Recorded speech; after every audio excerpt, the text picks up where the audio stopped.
Hi friends, അസ്സാം വലൈക്കും. ഇന്ന് നമ്മൾ പുതിയൊരു സ്റ്റാൻഡ് തരപ്പെടുത്തിയിട്ടുണ്ട് കേട്ടോ, വീഡിയോ എടുക്കാൻ വേണ്ടി. സാധാരണ വൈകുന്നേരം പാത്രങ്ങളെല്ലാം കഴുകി കൊട്ടയെ വെച്ചാൽ രാവിലെ എടുക്കുമ്പോഴത്തേക്കും ഒരുവിധം വെള്ളം എല്ലാം പോയിരിക്കുന്നതാണ്. ഇന്നെന്തോ കുറച്ച് ജലാംശമൊക്കെ അതിലുണ്ടായിരുന്നു, അതുകൊണ്ട് ടവലും ഉണ്ട്, അതങ്ങ് തുടച്ചും കൂടെ എടുത്തു. പിന്നെ നമ്മുടെ വീഡിയോയുടെ സ്റ്റാർട്ടിങ്ങിൽ വെക്കുന്നത് കണക്ക് പാത്രങ്ങളെല്ലാം അടുക്കി അങ്ങ് വെച്ചു.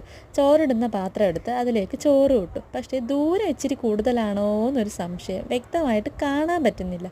പിന്നെ അടുത്ത് വെച്ചും കൂടെ ഒന്ന് പിടിച്ചു നോക്കിയിട്ട് എന്നിട്ടും അങ്ങോട്ട് ശരിയാവുന്നില്ല. പിന്നെ നമ്മുടെ പഴയ ആയുധം തന്നെ എടുത്തു.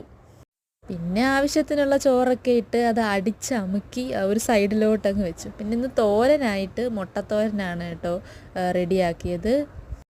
സ്കൂളിൽ പിന്നെ ക്വാണ്ടിറ്റി ഒരുപാട് വേണ്ടാന്ന് മിസ്സ് പറഞ്ഞിട്ടുണ്ട് കേട്ടോ. ചിലപ്പോൾ കുട്ടികൾക്ക് തിന്നാൻ പാടായിരിക്കും, വേസ്റ്റാക്കി കളയേണ്ടി വരും. അതുകൊണ്ട് കുറേശ്ശെയാണ് വെച്ച് കൊടുക്കുന്നത്. പിന്നെ ഒരു പൊരിച്ച മീനും കൂടെ വെച്ച് കൊടുത്തു.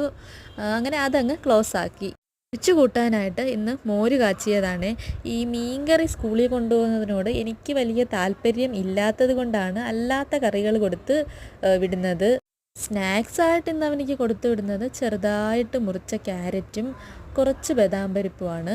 പിന്നെ അതിൻ്റെ കൂടെ ബീട്രൂട്ട് പക്കാവടയെന്നും പറഞ്ഞ് ഇക്ക മേടിച്ചുകൊണ്ട് വന്നതാണ് കേട്ടോ. ഒരു ചുമന്ന കളറാണ് അതിന്. ആ പക്കാവടയും കൂടി വെച്ച് കൊടുത്തു. സ്നാക്സും എല്ലാം എടുത്ത് എല്ലാം പൊതിഞ്ഞ് റെഡിയാക്കി കിറ്റിനകത്ത് വെക്കാൻ പോയപ്പോഴാണ് വെള്ളം എടുത്തില്ലല്ലോ എന്നുള്ള കാര്യം ഓർത്തത്. പിന്നെ കുപ്പി എടുത്തുകൊണ്ട് വന്ന് വെള്ളവും ഒക്കെ എടുത്ത് എല്ലാം പൊതിഞ്ഞ് റെഡിയാക്കി. Thank you.